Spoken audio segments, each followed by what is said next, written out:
Virgin Orbit's first launch from UK soil took place this week on the 9th of January.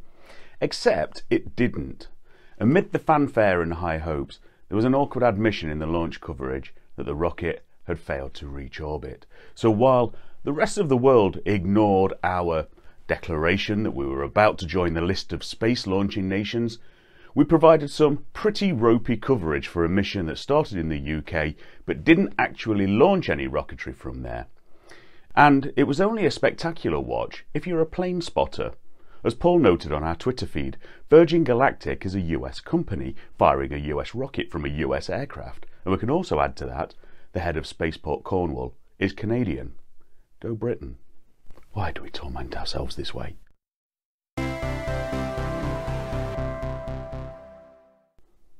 Okay, that was snarky and decidedly unpatriotic. But I think the patriotism was an unnecessary distraction that shouldn't have happened, a way to get the press and thereby the public excited about a mission to launch satellites because it was taken off from UK soil, and the media needs an angle, something exciting, a first. Except this wasn't a conventional space launch of the kind that does excite the public. It was a small rocket that looks more like a missile dropped from an airliner over the Atlantic, not quite the explosive launches from a Cape Canaveral or Baikonur that generates excitement. It's more what it means for the UK in terms of creating a whole new profitable industry that's exciting. Not that it's the first UK launch to orbit, which it isn't, or that it's the first launch to space from UK soil, which it isn't. The exciting thing is that it has the potential to make the UK a key player in launching newer, smaller satellites, and the knock-on benefits of manufacturing, logistics, support and supply, a whole new industry for the UK if we can demonstrate the capability. And there are already 7 sites in the UK where spaceports are being built for either Virgin Orbit type aircraft drops or small orbital rocket launches in the mould we're more familiar with. So we really wanted to see this launch succeed, whether a horrible cynic like me or not, because the UK has actually considered itself a leading player in the space economy for the last decade.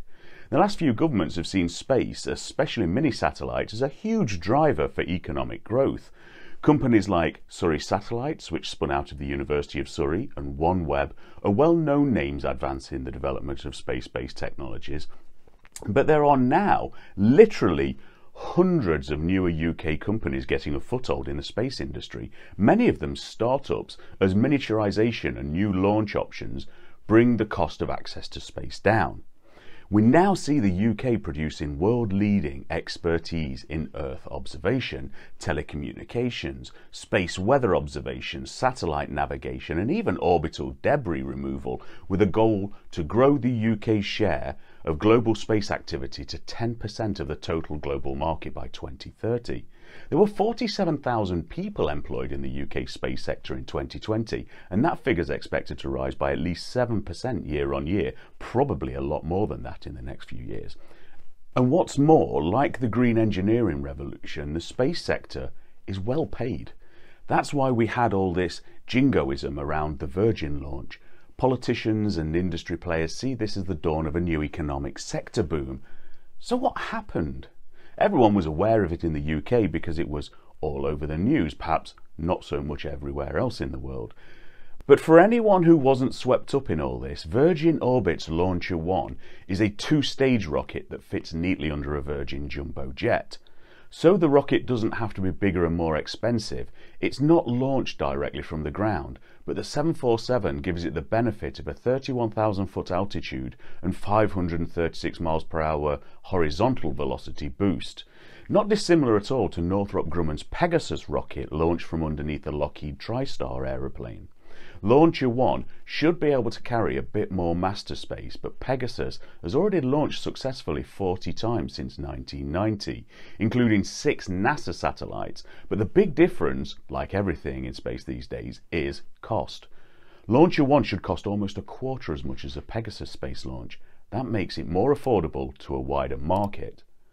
In previous launches from the US, Launcher 1 has put payloads from NASA, US Space Force and the US DoD into orbit, and this first flight from a UK spaceport, a funky hangar at Newquay Airport, if we're going to be cynical again, it carried satellites from 5 nations: England, Wales, the United States, Oman and Poland.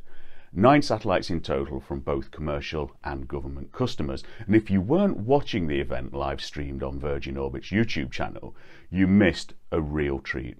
I'm joking, of course. If you weren't watching the stream, you're the only winner in this. I will never criticise NASA again for any of their coverage. In true British fashion, the cameras were like something from the 1950s. The all too frequent Muzak was decidedly royalty-free, and they relied too heavily on telemetry graphics. There was actually a lot of really good data from that telemetry being presented to us on the functioning of the rocket, the velocity and altitude of both the plane and the rocket, tank pressures, etc. But that meant nothing to the public that wasn't already interested. And it meant they just neglected any useful commentary or anything that made it worth watching. Oh, and the telemetry kept dropping out and going all funky on us. Ironically, something that wouldn't have happened if they'd used satellite comms as a bearer, or even, dare I say it, Elon Musk's Starlink, both of which should provide coverage wherever it was on the globe and at whatever altitude it's at. But the excitement threatened to come when the Director of Systems Engineering at Virgin Orbit popped up and merrily announced that Launcher 1 had suffered an anomaly which would prevent them from making orbit.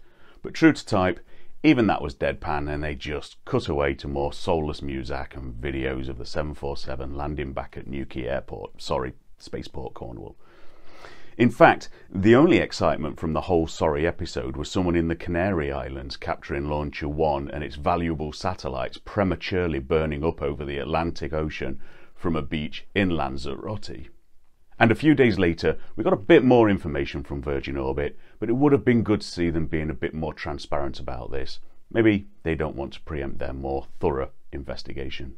And there's not a lot we can tell from the official camera because it was so fucking poor. But we can tell that it reached orbit, as the telemetry confirms. We can tell the payload stowing latches worked and that the fairing was released to expose the payloads. So therefore, it must have been some kind of engine failure. Paul Bate, the CEO of the UK Space Agency, put a brave gloss on the launch by tweeting, "We did not succeed, nor did we fail. We got to space from UK soil. We keep on learning and delivering." So UK PLC are still drawing positives from this. I'm not quite sure the companies who own the satellites and are now filling in their insurance claim forms will be quite as positive, but if they want additional government favours, they will no doubt play the game with a positive spin. But what does this mean for Virgin Orbit? Well, as I see it, they're in a similar position to Virgin Galactic. You remember the Virgin Galactic from last year when they were launching Richard Branson and his hand-picked crew to the edge of space on their new spaceplane, which, incidentally, also launches from a more conventional, if unique and funky aeroplane. Virgin Galactic is currently grounded over safety issues, which means they're not able to demonstrate a real success and thereby generate more custom. Sound familiar? Well, it's pretty much the same for Virgin Orbit now, with 2 failures in the last 6 attempts. This one was going to be a glorious success story to prove to the world that this was a reliable method for launching satellites into space, not least for the UK, that has a number of spaceports now all looking to be the new home of cheap access to space. But the failure of Virgin Galactic this week slows everything down. Can they get further investment? Can they get the customers? We know that last year more money was being ploughed into Virgin Galactic by Richard Branson, and we know that their stock has taken quite a tumble in the last couple of years. And in both cases, Virgin Galactic and Virgin Orbit, I don't think the problems are deep technical issues or that Virgin necessarily flew before they were really up to the task. They're just unfortunate in that a highly complex industry, these failures happened at a time when everything needed to work flawlessly for market and consumer confidence. Because there's no doubt that this has the potential to be a very lucrative business. Perhaps unlike Virgin Galactic, which only has the limited market of taking millionaires on a joyride to the edge of the atmosphere, there's no shortage of companies, countries, academic institutions wanting to launch ever cheaper payloads into space for whatever reason, national security, commercial or educational. This will only grow in the coming years, so cheaper access to space should be a booming market. And that's the real shame of all of this, that The UK is all set up to exploit this new emerging market, but the first launcher to try and pave the way has stalled. From the UK perspective, we're ready to go and we've set up all of the conditions to benefit from the jobs and the money that go along with that. So I've been very sniffy about this because I'm a cynical old git. It's in my nature.